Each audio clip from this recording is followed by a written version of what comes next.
and thank you for tuning in to the Beyond Our Lead podcast hosted by Omni Bridgeway, one of the world's most experienced dispute funders and enforcement specialists. Our podcast series focuses on commercial disputes around the globe and innovative ways to maximise value for clients and law firms. Episodes of this podcast can be found on our website at www.omnibridgeway.com and also on iTunes, Spotify and other podcast networks. And we welcome you to subscribe to the podcast and leave us reviews and any suggestions.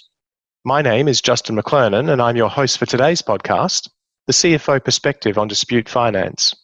I'm an investment manager based in Omni Bridgeway's Perth office, and my role is to source and evaluate potential case investments and manage those which are approved for funding through to resolution. Today's podcast is a flashback to a discussion last year with my colleague Stuart Mitchell, the Sydney-based Group Chief Financial Officer of Omni Bridgeway's global operations. And this is a discussion Stuart and I had shortly after his appointment. Prior to joining Omni Bridgeway, Stuart was CFO, Legal Counsel and Company Secretary for Ironbridge Capital, an Australian-based investment and private equity firm which provides funding for domestic and international businesses. My chat with Stuart took place before the COVID-19 pandemic, but it's assumed even more relevance in the current economic landscape.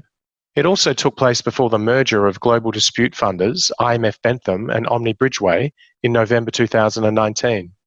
Earlier this year, IMF Bentham and all brands in the group adopted the unified global name Omni Bridgeway. During the podcast, you'll hear Stuart and I refer to the former company name IMF Bentham. I talked to Stuart about the challenges facing CFOs and also about third-party dispute finance. What is it? How is it being used?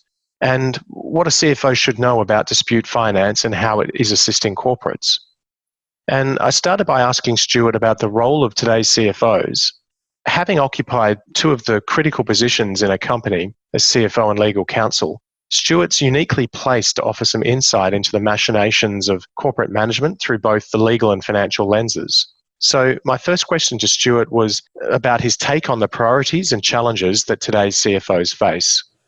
Justin, I think the priorities and challenges are varied and complex. The CFO remains responsible for all the financial aspects of a business and should aim to provide advice to the CFO, management and the board.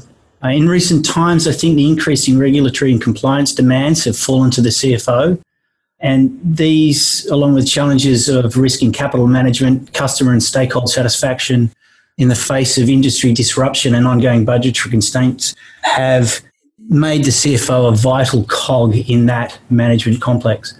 These challenges only continue to increase whilst the financial imperatives have not disappeared. And I think a CFO needs an ability to be agile and find solutions to any of those scenarios as they develop. It certainly sounds like CFOs have a lot of plates spinning in the air. What do you think has changed for the modern CFO? As I just mentioned, I think the increased regulation and disruptions are the first things that spring to mind, whilst the search for value for money and the constant pressure to do more with less has been particularly prevalent since the GFC. I believe that both of those items will remain with us. Are you aware of any differences between industries and the types and sizes of different organisations, or do you tend to think that the challenges for CFOs are likely to be the same irrespective of their industry or organisation? I think in general the challenges are the same. However, there are obviously regulatory or jurisdictional or technology factors that are particular to any industry. Environmental issues obviously spring to mind as something that's going to come up more and more. But in general, I think the CFO has to have that ability to find the financial solution whilst being aware of the stakeholders' issues throughout those dynamics. Understood. So let's take a look now at how a CFO might conceptually prioritise risk management, capital management and budget restraint. Stuart, where do these things sit on the list for today's CFOs? I like your term earlier about things in the air. At any particular point in time, they're at forefront, so they don't disappear. I think it would be easy to say that the capital management and therefore the resource allocation as a general concept overrides all of them and permeates any particular element to it. The CFO, sits there with that financial imperative and the ability to recognise customer, stakeholder and other imperatives fits within that gambit. And so what strategies are CFOs employing to address these imperatives and meet the challenges? I think that CFOs need to be solution-driven and agile in what they do. I think there is it goes in waves, but an ongoing concept to outsource or find best of breed to assist where possible. I think that CFOs can't do everything. I don't think general counsels can do anything. So an ability to find the right thing to leverage off is an important strategy to be able to implement. Well, I think that provides a great segue into what IMF's business, third-party dispute finance, is all about.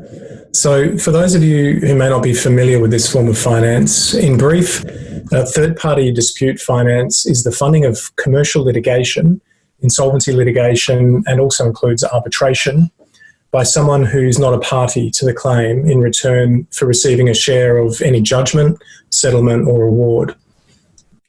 The third party typically assumes all of the costs, and these include solicitor and barrister fees, expert fees, and other disbursements. And they also assume all of the risk that the claim is unsuccessful, and that includes adverse costs and security for costs in loser pays jurisdictions. And this is commonly used in commercial disputes, insolvency claims that are brought by liquidators, receivers and administrators, and of course also in multi-party actions. Now, if the dispute is resolved successfully, and that may be by way of a settlement or judgment, or in the case of arbitration, an arbitral award, then the funder is reimbursed its direct outlays plus a share of the amount recovered. So the finance is non-recourse, which means that if the claim fails, it's the funder, not the claimant, who bears all of the costs, including, of course, any adverse costs. So how is third-party finance being used today, and how is it different from how it's been used in the past? Well, today, third-party dispute finance has been embraced by many jurisdictions in the UK, in the EU, North America and Latin America, Asia and the Middle East, with the legal and regulatory frameworks in those jurisdictions adapting to dispute finance to allow it to proceed. Product offerings have also evolved to become much more bespoke and to cater to a wider range of claimant needs. And these include things like working capital funding, seed funding to get a claim underway and to carry out investigations to assess whether there is, in fact, a meritorious claim, as well as more recently claim portfolio funding. And this natural evolution has led to the introduction of corporate finance and risk management solutions for solvent companies. And this is an alternative means of financing the pursuit of their valuable commercial claims, which is enabling these well-resourced claimants to use third-party dispute finance really as a tool to manage their costs and risks. So I think third-party dispute finance is certainly becoming a mainstream financial product and service, and it's rapidly moving towards general acceptance in the business community. So Stuart, can I ask your views on who's using third-party dispute finance today? Is there a typical size or a type of company, or are there particular industries? And are there key jurisdictions where we're seeing the real market or the largest market for dispute finance? Look, I think it's fair to say that to a large extent it's still a new asset class and it's a fast-growing market. The key jurisdictions include the Asia-Pacific, USA, Canada and Europe. It's available in Africa and South America as well. There are nuances in each of the different jurisdictions, but it's becoming global. It's available to corporates, small to large multinationals. And I think that as it becomes more mainstream and more aware, it will spread further. As far as industries go, anything, consumer goods, energy, financial services, technology and telecommunications.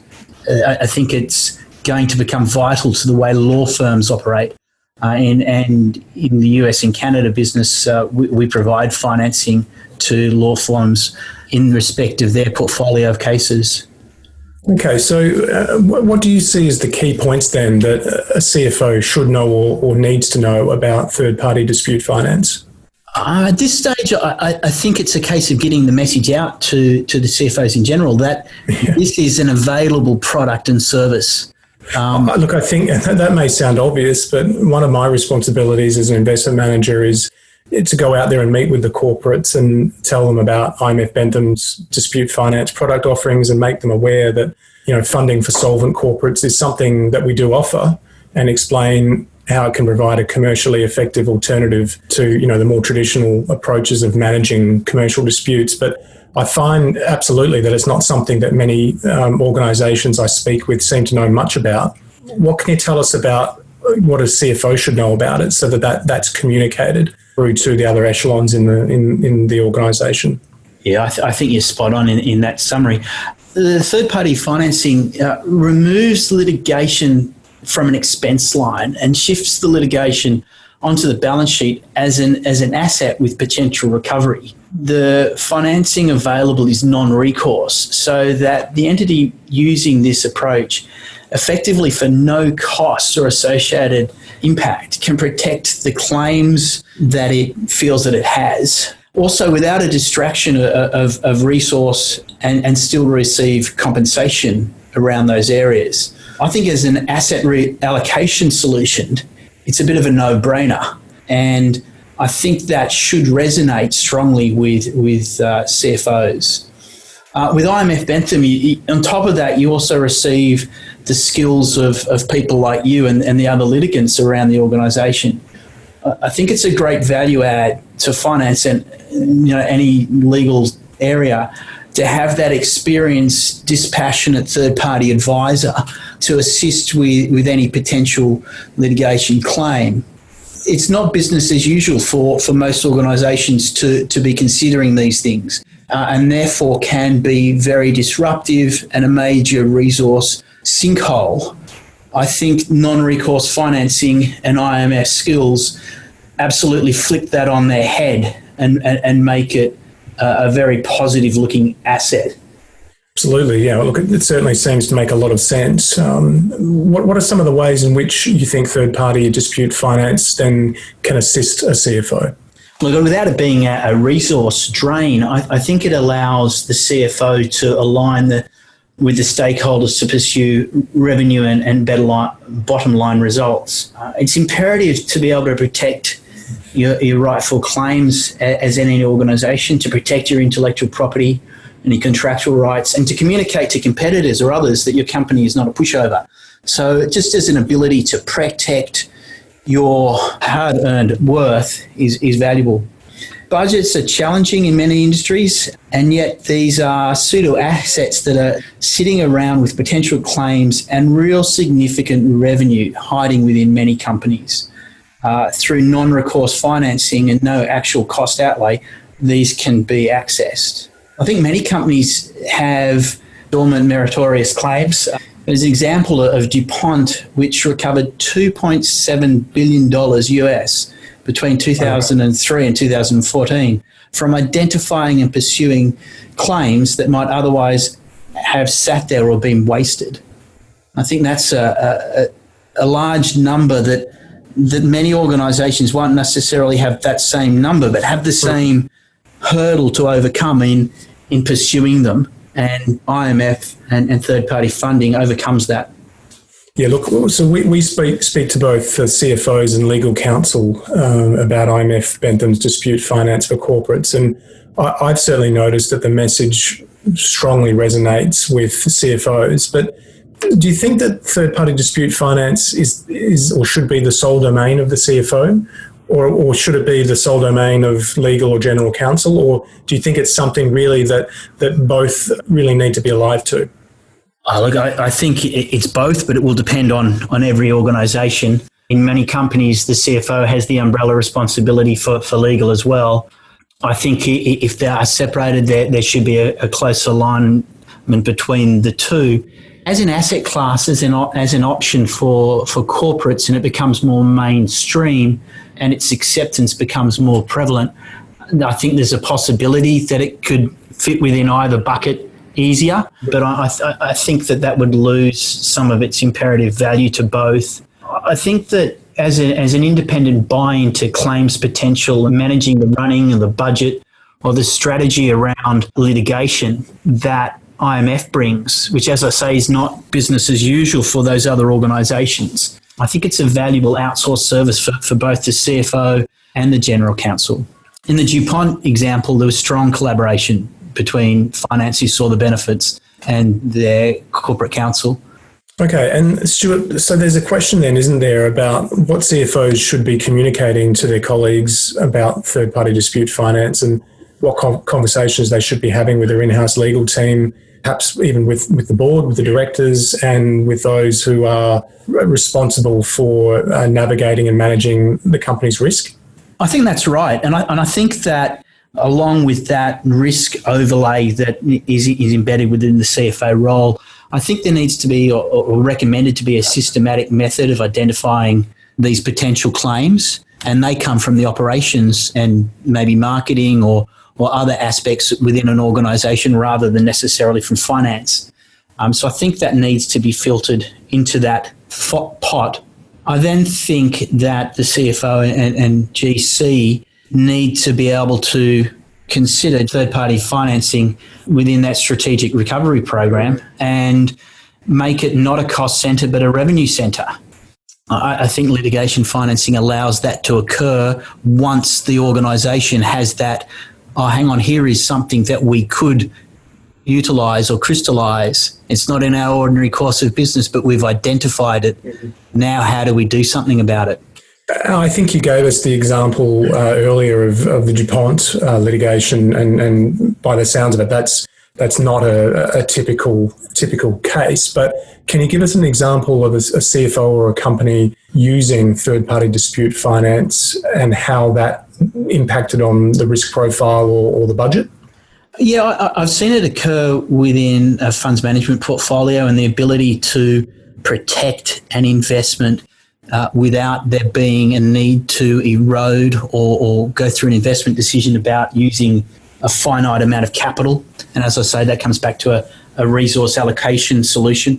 Pfizer and GlaxoSmithKline have been most interested in the way that the DuPont recoveries program went and are pursuing or investigating similar type of things.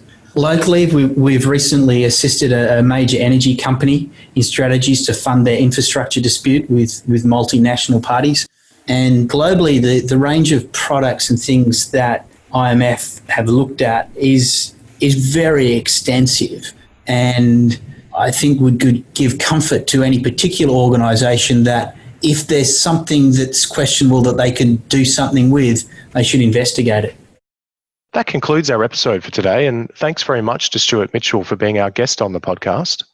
You can access a transcript of today's podcast on our website blog page. As I mentioned at the outset, episodes of Omni Bridgeway's Beyond Hourly podcast can be found on our website at www.omnibridgeway.com, as well as on iTunes, Spotify, and other podcast networks. And I invite you to subscribe and leave your reviews and suggestions.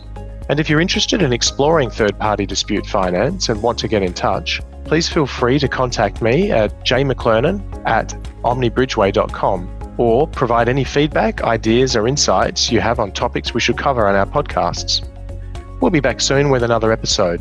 And until then, thanks for listening and goodbye.